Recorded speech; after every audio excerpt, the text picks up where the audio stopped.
Fuqizimi i familjeve me fëmijë me nevoja të veçanta ishte tematika një veprimtarie të organizuar nga Qendra Komunitare Harmonia e Bashkisë Shkodër, me pjesëmarrjen e familjarëve dhe stafit shëndetësor. Gjatë referimeve u vu theksi tek domosdoshmëria e pranimit dhe e trajtimit sa më parë të rasteve të autizmit. Qëllimi i aktivitetit është që ne të rrisim ndërgjegjësimin dhe të informojmë qendra shëndetësore, shkolla, institucione, kopshte mbi këto shërbime që ofrohen për familjet në nevojë dhe për fëmijët specifikisht të spektrit autizmit.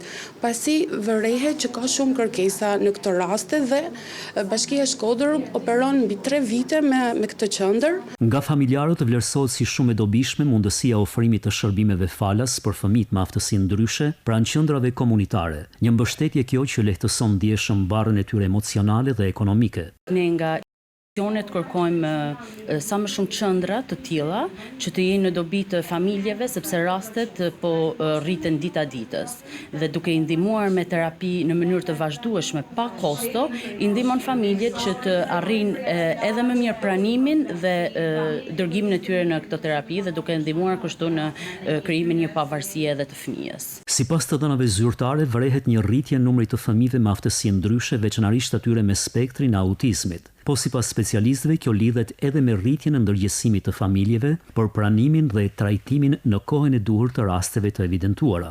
Vetëm në Qendrën Komunitare Harmonia të Bashkisë Shkodër trajtohen aktualisht 23 fëmijë me nevoja të veçanta.